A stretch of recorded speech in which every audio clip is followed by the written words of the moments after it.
மணி கொழுக்கட்டை அல்லது மினி கொழுக்கட்டை அல்லது அம்மணி கொழுக்கட்டை விநாயகர் சதுர்த்தி நைவேத்தியத்துக்கு எங்கள் வீட்டில் எப்படி தயாரிப்போம் அப்படிங்கிற வீடியோ தான் உங்கள் ஸ்க்ரீனில் தெரியுது.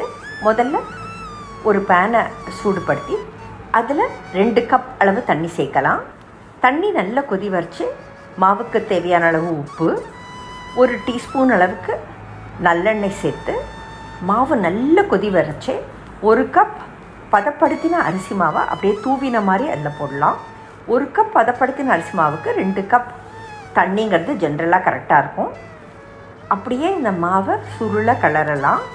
பேனை விட்டு ஒட்டாமல் அப்படியே வெந்து வரணும். ரொம்ப சாஃப்டாக இருக்கும். இந்த மாதிரியான முறையில் நம்ம கிளறதான மாவு ஒரு கட்டி தட்டி கூட இருக்காது. இப்போது நல்ல மாவு வெந்து வந்தாச்சு. இதை பேன்லேருந்து எடுத்து ஒரு பாத்திரத்தில் போட்டு சூடு ஆற வைக்கலாம். இதை அப்படியே ஒரு வாட்டி இழுத்து பிசைந்துட்டு இதை சும்மா சின்ன சின்ன சிலிண்டர்ஸாக இந்த மாவை பண்ணிக்கலாம். அந்த சிலிண்ட்ரிக்கல் ஷேப்பில் நல்ல மாவை பண்ணிவிட்டு உள்ளங்கையில் கொஞ்சமாக எண்ணெய் தடவிட்டு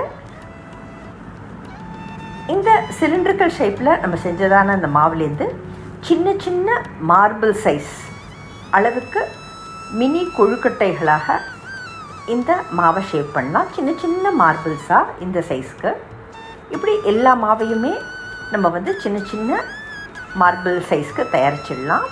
மீன்வைல் ஒரு மினி இட்லி தட்டை எண்ணெய் போட்டு க்ரீஸ் பண்ணி அதில் நம்ம செஞ்சு வச்சதான இந்த மினி கொழுக்கட்டைகளை எடுக்கலாம்.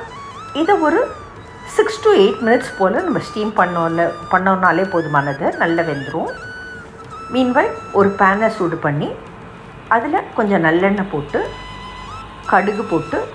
கடுகு நல்லா வெடித்து வந்த உடனே உடைத்த உளுத்தம்பருப்பு சேர்த்து நல்லா ஒரு வாட்டி பெரட்டி விட்டு, நான் இன்றைக்கி சிவப்பு மிளகாய் வற்றல் சேர்க்க போகிறேன்.